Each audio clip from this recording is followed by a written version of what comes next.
Vamos retomar aqui a nossa conversa com o candidato à Prefeitura do Rio de Janeiro, Alexandre Ramagem, está ao vivo com a gente hoje aqui no Bradock. Constantino faz a próxima pergunta. Candidato, agora sim eu quero voltar àquela primeira pauta, sair um pouco da questão da gestão municipal. E é curioso que em várias disputas municipais o assunto STF ou Alexandre de Moraes, impeachment, vem à tona. Eu acho que isso mostra o quanto a juristocracia avançou no nosso país. E muita gente, eu me coloco entre eles, considera que o ponto de inflexão foi justamente envolvendo o seu nome. Foi quando o ex-presidente Jair Bolsonaro tentou indicá-lo para diretor-geral da Polícia Federal e o Alexandre de Moraes impediu. Alegou desvio de finalidade, disse que o senhor era amigo da família. Bom, o Flávio Dino assumiu o Ministério da Justiça todo, né? Imagina se isso seria um impeditivo. Então, ali, muitos consideram que foi uma carteirada, foi uma intervenção, uma ingerência absurda, e acabou que ficou por isso mesmo. Então, teria sido o ponto de inflexão. Eu queria a sua análise sobre isso, se o senhor concorda com essa análise, se ali podia ter havido algum tipo de reação diferente, e como é que o senhor avalia essa questão da juristocracia, do abuso de poder do STF como um todo, e em particular do ministro Alexandre, para o país? Eu avalio que ali foi o primeiro ato, né? Se a gente julga que determinadas instituições têm que ser estratégicas na decisão, a gente viu que o STF acabou sendo estratégico no caminhar.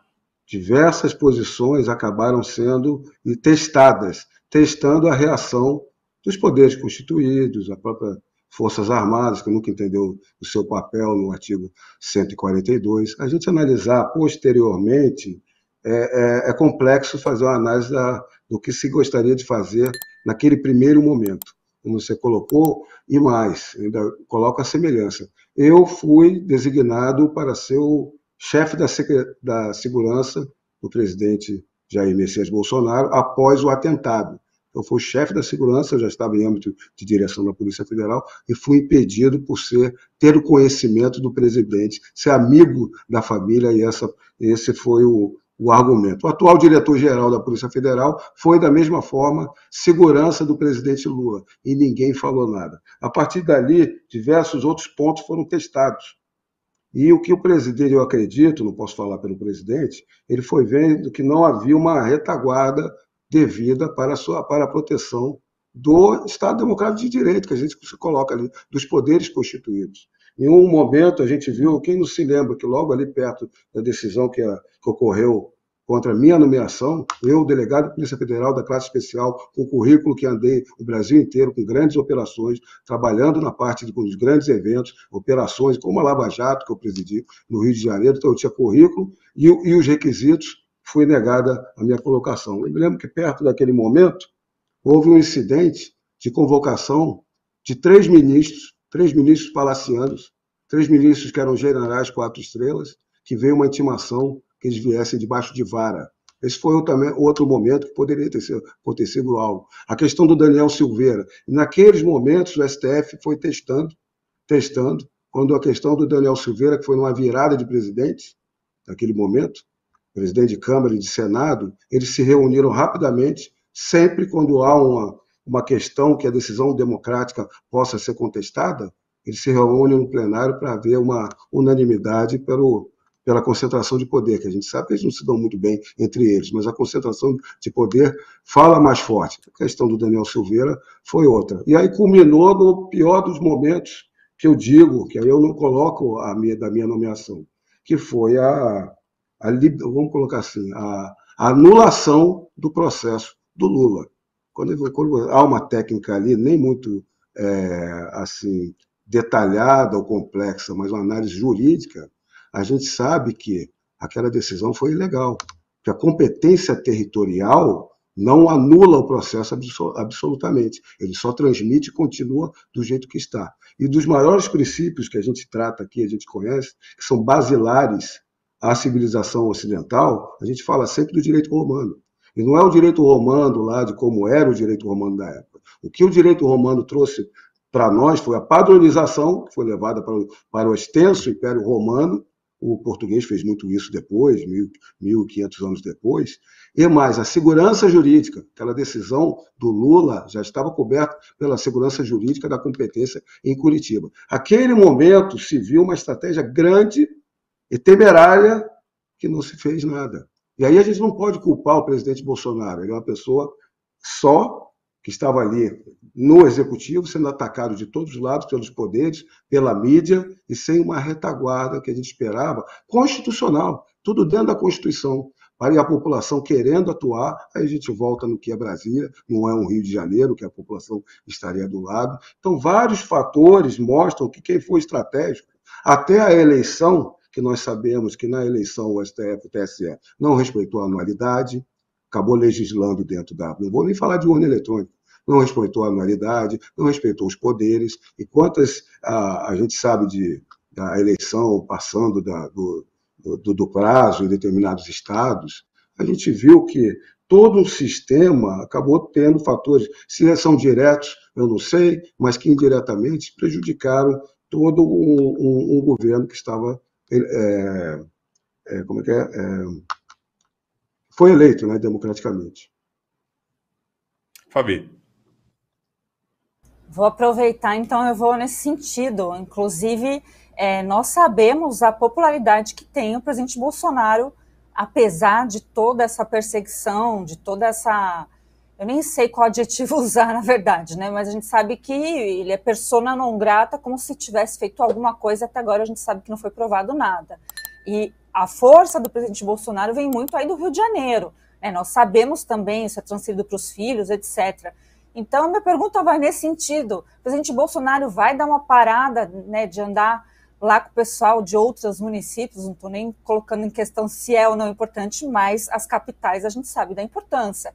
E também sabemos que a sua eleição está completamente vinculada, né, à imagem do presidente Bolsonaro, que ao contrário dos outros candidatos que têm nível nacional, se subir no palanque vai perder voto. Bolsonaro com certeza não é essa questão. Então, queria saber, né, qual vai ser a agenda, como que está programado isso, o apoio do presidente, que a gente sabe que você tem a confiança dele, da família dele, tanto que fez parte aí do governo e continua ao lado dele, né? Então, o PL vai liberar? Quer que eu fale com o Valdemar?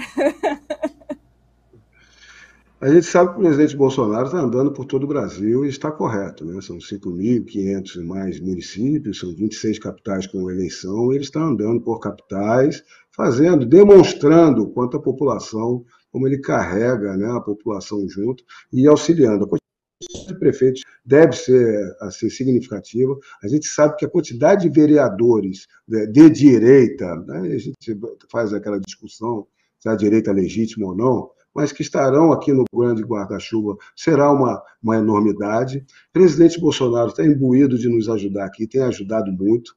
Muito se questiona, né, porque a direita é muito inquieta, imediatista, como eu consigo colocar. O presidente Bolsonaro já veio em 3 oportunidades aqui no Rio de Janeiro, no meu lançamento, e mais 2 oportunidades, e reservou a última semana, do dia 1º até o dia 6, para estar aqui conosco, aqui no Rio de Janeiro. Ele vai estar aqui no Rio, vai sair, inclusive, para as cidades metropolitanas, aqui anexas, mas sempre voltando para o Rio de Janeiro, aqui conosco. Vai estar nas eleições, porque ele vota aqui. Michele Bolsonaro esteve aqui recentemente, vai votar, porque ela vota aqui, ela até falou, ainda não alterei meu domicílio, então eu voto em você, aí no Rio de Janeiro. E os filhos também daqui, Flávio Bolsonaro está sempre comigo, diversas oportunidades. Carlos Bolsonaro é uma força aqui como vereador, estamos sempre juntos também. Nós acreditamos que vai haver uma grande votação no Carlos Bolsonaro. Não sei se... Aqui no Rio de Janeiro, a gente presume que um vereador do PL necessite de uns 10 mil votos para se eleger. No Carlos Bolsonaro, a gente presume que vai fazer 80 mil votos ou mais de 100 mil votos. Isso vai muito ajudar. E eu estou muito imbuído dessa questão, porque nós temos que chegar fortes, a gente está num avanço para estar no segundo turno. Se nós entrarmos no segundo turno com uma diferença até de 10 pontos a menos que seja, a gente consegue virar essa eleição. E eu sei que eu estou trabalhando muito para os vereadores, que nós tenhamos, hoje o PL, por exemplo, tem 3 vereadores apenas, o Novo tem 1 vereador apenas, e nós acreditamos que nós vamos fazer uma bancada forte para ter uma Câmara Municipal forte, que defenda, que esteja do lado dos nossos ideais, nossas propostas, em tudo que a gente decida e quer fazer pelo Rio de Janeiro. Então, uma Câmara Municipal que a gente acredita que vai fazer forte, a gente entrando, o dia 1º vai ter uma enxurrada de medidas, 1º de janeiro, para se trabalhar pelos 4 anos.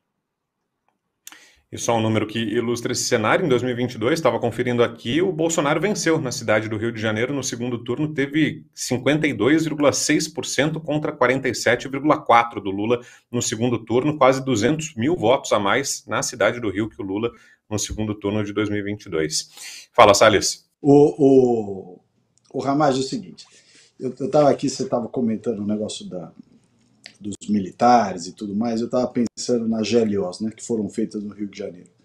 E a dificuldade, portanto, de você lidar com uma questão que eu acho que segurança pública, integração dos órgãos, eu repito aqui, não há ninguém que vai fazer isso melhor do que você, não tenho a menor dúvida. Eu fico pensando na questão da mentalidade, né? A mentalidade é uma coisa importante. E quando a gente vê assim, essas questões culturais no Rio de Janeiro, o baile funk, né, o pessoal da esquerda caviar do Leblon e Ipanema que vai comprar droga na favela, depois ficar reclamando da violência, enfim, essa turminha aí que estava na tropa de elite lá, eu repito aqui do filme, que eu acho muito emblemático. Como é que você pensa em lidar com essa questão cultural no Rio de Janeiro? Como é que enquadra isso, né, numa sociedade que está tão imiscuída, né, eu diria até uma certa promiscuidade de certos segmentos, com o crime organizado, com o consumo de droga, acho que a palavra promiscuidade é a mais adequada, realmente. Realmente, sabe, a gente lida muito com tem desconhecimento, mas há muita hipocrisia do cidadão, realmente.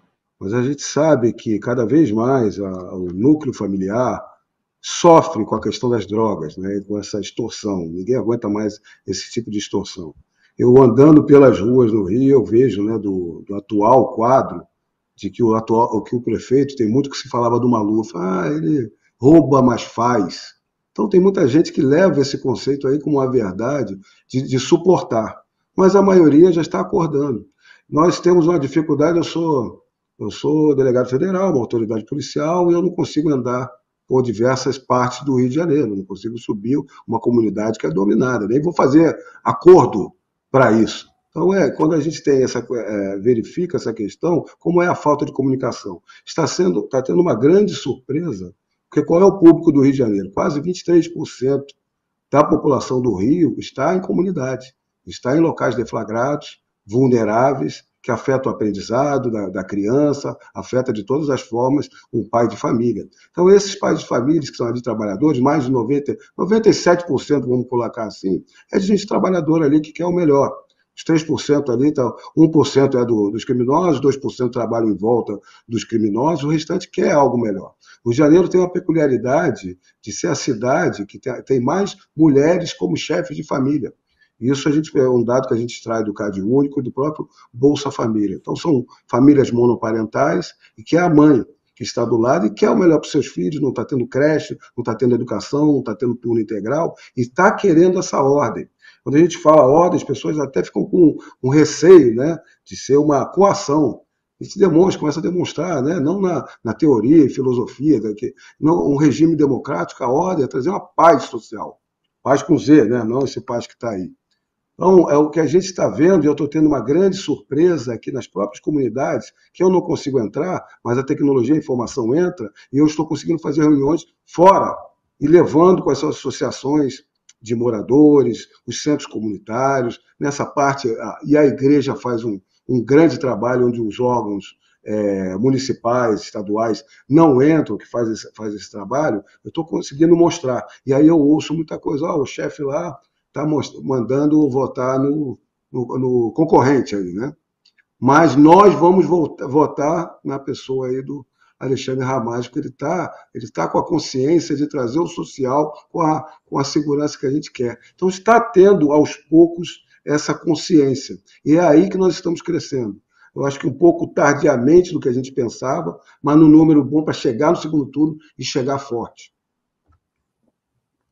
Candidato, queria falar de economia. O senhor defende algum tipo de mudança no Pacto Federativo para que cidades como o Rio de Janeiro, por exemplo, que tem uma arrecadação tremenda, que é um dos nossos principais, se não for o principal polo de turismo do país, recebam de volta mais recursos, que haja uma distribuição mais equilibrada? Eu lembro que essa discussão ficou muito patente no caso do Rio Grande do Sul, que eu falei agora há pouco. O Rio Grande do Sul não recebe de volta tudo aquilo que envia para a União, e parte desses recursos fez falta, né, naquele momento de calamidade. O senhor se ressente disso no Rio de Janeiro? Defende uma revisão da forma de distribuição de recursos do nosso Pacto Federativo?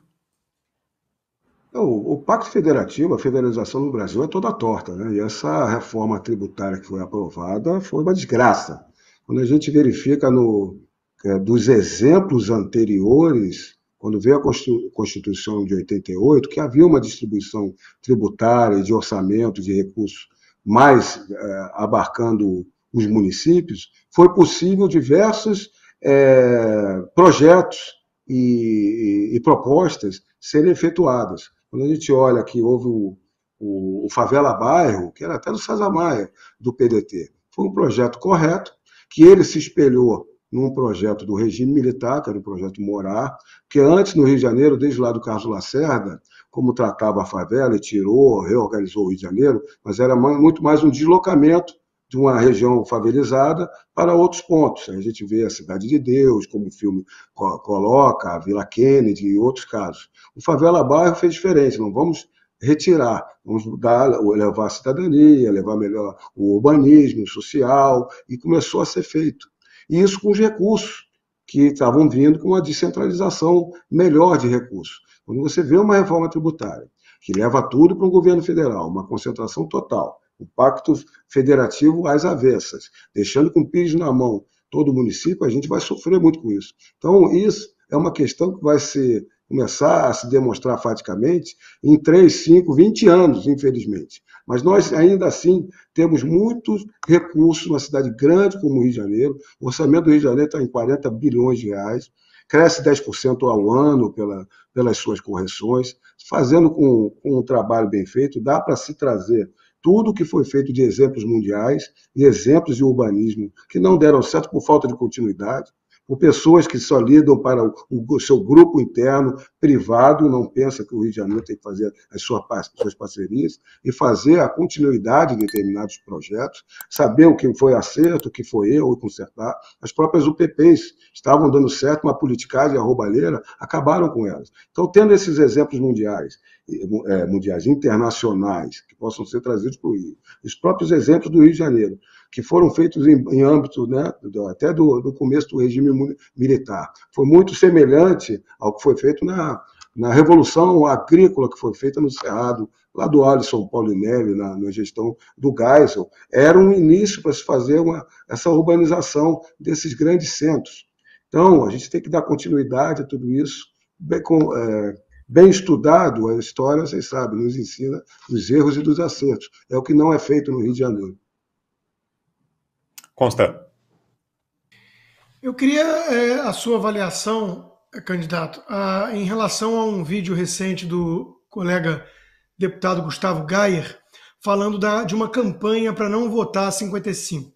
Né? Ele chama a atenção que o PSD, o partido do Kassab, o partido do Rodrigo Pacheco, o tal centrão fisiológico, concentra mais da metade dos senadores indecisos em relação àquele pedido de impeachment do Alexandre de Moraes. Qualquer gestor, em qualquer esfera, né, do Poder Executivo, precisa de governabilidade.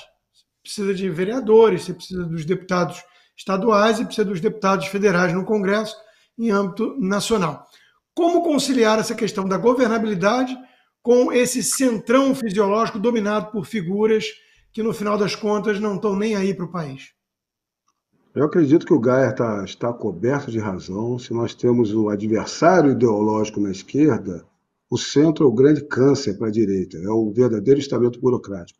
Se a gente olha a nossa Constituição de 88, ela foi feita por não havia uma direita ali, foi feito pela esquerda, quantidade de produtividade aparece uma vez na Constituição, eficiência aparece 2 vezes, deveres aparece 6 vezes, direitos aparece mais de 70 vezes. E o estamento burocrático que fez a política criar dificuldade para vender facilidade. O PSD é aquele centro que está sempre no governo, se aproveitando de uma forma pior do que os outros partidos. Quando a gente vê a questão do impeachment, é o PSD, que tem 11 senadores ali, atrapalhando toda a questão de se levar à frente o impeachment. A gente vê que o prefeito do Rio de Janeiro, o Eduardo Paes, é do PSD.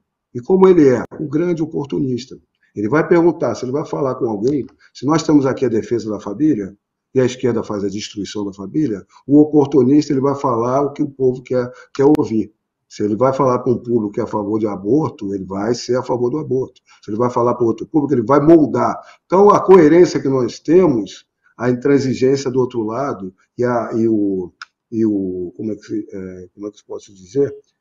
O favorecimento particular está com essas pessoas. Então, a política de se desnudar o que é o PSD, um grande câncer para nós, é isso que acontece em âmbito legislativo e aqui no executivo. Se o carioca não abrir o olho para o que está acontecendo, nós vamos afundar em não ter apenas só ter grupos que estão ali para interesses privados, grupos que não pensam no Rio de Janeiro como uma cidade cosmopolita, que tem que se comunicar com a metrópole, com o Estado, com o resto do Brasil e internacionalmente. Diversos são os exemplos que aqui são colocados, apenas se algo está com uma concessão, ele retira a concessão para um proveito. Se não tem, se tem que privatizar, se não tem, ele encampa de volta para tirar um proveito. Nunca é para uma solução de interesse público. É tudo para um jogo de conluios políticos. Eu vou dar um exemplo aqui para vocês. A Secretaria de Habitação do Rio de Janeiro, e aqui tem um déficit do sistema habitacional de interesse público, foi trocado 4 vezes o secretário de Habitação do Rio de Janeiro. O último secretário de Habitação foi para a pasta de turismo. Ou seja, um cara que sabe habitação e sabe turismo, isso é impossível. Então não é especialidade. É política, é conluio. E aí quem assumiu é o antigo presidente da empresa de informática da prefeitura. Então o cara que é da empresa de informática vai assumir a habitação, a gente sabe que é só jogo político. É um jogo político que é um câncer, que faz a máquina rodar para os interesses privados e acaba não utilizando o orçamento como se deseja. É essa a linha do PSD que a gente tem que combater. Fabi.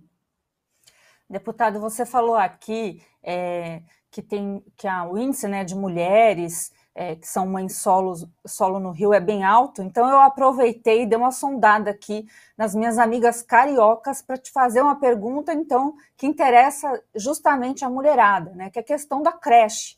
Me disseram que é colapso total aí no Rio, que tem uma fila gigantesca, as mulheres precisam sair para trabalhar, porque ainda são arrimo de família, e me disseram aí que você tem uma proposta boa, então estou querendo saber, porque isso muito me interessa, isso me dá uma angústia danada imaginar que a mulherada não pode trabalhar porque não tem creche para colocar seus filhos. Eu achei que eu perguntar se ele era casado. Tenho 2 filhas e as trouxe, eu rodei esse Brasil inteiro. Voltei para o Rio de Janeiro, que eu quero criar minhas filhas aqui, criar nossa família aqui, numa cidade que a gente possa usufruir, né, da nossa cidade maravilhosa. Essa questão da creche, a gente trata o orçamento e destrincha o orçamento. O orçamento aqui, a gente se lembra sempre da transparência internacional, né, tão citada em momentos anteriores. A transparência internacional fez um trabalho aqui no Rio de Janeiro e que o prefeito tirou 0, não tirou 1, 2, 3 ou 4 ou 5 médias ruins, em várias transparências. Então, a questão do orçamento não tem transparência alguma. Mesmo assim, a gente consegue destrinchar toda essa questão e tornar palatável como ele não é um bom gestor. A questão das creches, há um estudo que diz que há uma fila de 13 mil vagas de creche. Se há uma fila de 13 mil vagas de creche, é aquela pessoa que entrou para pedir. Então, há um número ainda maior das pessoas que sabem que não tem vaga e não podemos fazer nas creches públicas, mas para a solução a gente tem que fazer creches conveniadas. Para resolver essa questão das creches, fazendo o cálculo das 13 mil pelo valor da conveniada, em um ano você vai gastar cerca de 120 milhões de reais do orçamento. Esse é um cálculo que eu demonstro de uma forma até bem palatável, para se entender como é jogado no ralo. Que aí eu pego o que esse prefeito tem feito com verbas que ele coloca para livre nomeação. Como a gente sabe, aquela carreta furacão, daqueles cargos que são de indicação política, sem concurso. Eles gastam quase 650 milhões de reais nesses cargos. No gabinete do prefeito, quase 103 milhões num gabinete do prefeito, que é o chefe do executivo. E a gente conhece uma estrutura de gabinete de executivo, é uma estrutura pequena, são pessoas ali para tomar conta. 103 milhões de reais, com esse valor, a gente resolveria a questão das creches. E ainda há, porque são 5 módulos de educação, né? A ausência de professores, a educação especial, porque não se faz o concurso para mediadores, tudo em maquiagem. E quando a gente verifica que há uma tendência mundial do turno integral que possa dar às mães a possibilidade, porque se você coloca um turno integral que só vai até 2 da tarde, uma mãe não pode trabalhar, não pode estudar, não pode cuidar da casa, da família, fazer o que bem entender. Nós queremos estender até 5h30 da tarde, com o processo estudado. Não dá para colocar para todo o Rio de Janeiro, colocar para as comunidades, as regiões mais vulneráveis, que há um gasto maior com a merenda, com o professor, com todo o tempo. Nós estamos estudando esse caso e é possível. Se nós resolvermos essa questão da creche em 1 ano e aumentarmos o turno integral com uma merenda boa, trazer para a família mais para a escola, não é o Estado se fazer de família, mas entender qual é o lado vulnerável e trazer e dar mais essa acolhida. O filho tem que estar protegido com a mãe, mas quando a mãe não pode, um lugar bom de escola, que tem um turno integral, respeite as avaliações, não faça maquiagem do IDEB, que muito acontece aqui, acabar com aquelas aprovações automáticas que acabam com o aluno vai sendo aprovando automático, e quando ele vê, ele verifica, ele entende que o problema é com ele, uma criança que não está aprendendo. Chega no 3º ano, 4º ano, não está alfabetizado, vai se tornar aquele analfabeto funcional, não sabe fazer as 4 operações, só porque tem que atender o IDEB. Então nós temos que tratar com realidade. A escola cívico-militar foi inaugurada uma não foi, e com um nível do IDEB altíssimo, e não foi dada continuidade. Ou seja, as pessoas não tratam aqui no Rio de Janeiro, esse prefeito que está aí, a educação como investimento, trata como custo. Nós queremos trazer mais, trazer outras técnicas também, até para a população exigir, mas eles querem cívico-militar porque dá certo, pela disciplina, pelo aprendizado. Trazer, vamos fazer um teste na Montessoriana, as técnicas, trazer até bilíngue público, até pelo potencial do Rio de Janeiro, e vamos ver pela comunidade escolar, que as famílias fazem parte, o que elas demandam mais e querem. Só a cívico-militar eu tenho que já abrir nas várias regiões do Rio de Janeiro, que vai ser um sucesso de exemplo para as demais. E valorizar o professor. O servidor público não é valorizado. As funções essenciais do Estado têm que ser valorizadas. Planos de cargos e salários, trazer mais professores, que eles possam estar ali, trazer o público privado para fazer essa administração debaixo dos professores, inclusive, para, inclusive, cobrar a infraestrutura da prefeitura.